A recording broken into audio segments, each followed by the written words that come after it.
Espinar, cuando no ella, como siempre carismática en el escenario. Ella es una mujer que nos hace bailar, nos hace gozar, nos hace disfrutar y por supuesto nos hace reír mucho en cada espectáculo. Esta vez no le vamos a presentar el musical de Rosita de Espinar, sino vamos a presentarles algo totalmente diferente, algo que de repente a la gente le divierte muchísimo y a mí particularmente me encanta. Todo lo que ella habla antes de presentar una canción, todo lo que el espectáculo que monta antes de lanzar un tema de ella, bromea con sus músicos, bromea con sus bailarines, bromea con el público. Mejor no les cuento, mejor ustedes mismos chequeen lo que hace esta mujer en el escenario. Rosita, Rosita, una bulla. ¿Dónde están las mujeres fieles como yo? Levanten nomás ustedes, no hagan un roche. ¿Cómo?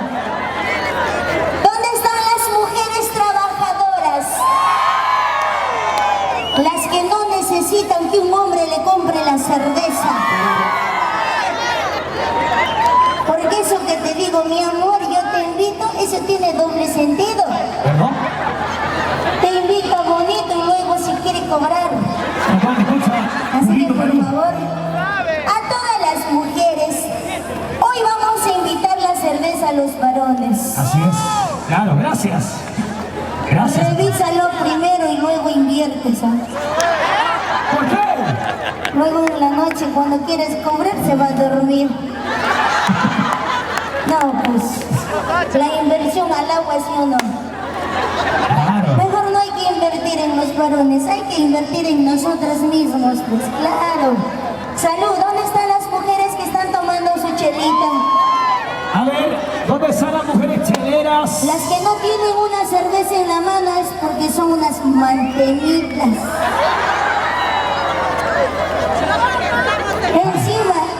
Encima son tacañas, son. Sí, exactamente. Y lo que he aprendido acá en Lima es ir a aguja. Aguja, hoy cosa, toda aguja. ¿Ah? Pero los varones sí, ¿ah? Varón que no tenga una cerveza en la mano, ya me imagino, no creo. Levanten su cervecita los varones. ¿Dónde están los varones cheleros? Varones que levanten su cervecita, no les voy a decir pisado, ni sacolado, ni vicio, ni mantenido, ni sinvergüenza, ni nada por el estilo. Claro, ahí están los varones. Aunque no tengan, ellos se prestan. Los varones por su orgullo. Aunque estén camaroneando por ahí. Claro. Así es. El hombre nunca llora. No. Nunca llora un hombre, mucho menos por una mujer. Jamás. Este quiere llorar por un hombre, por el bailarín. Es para ti nomás.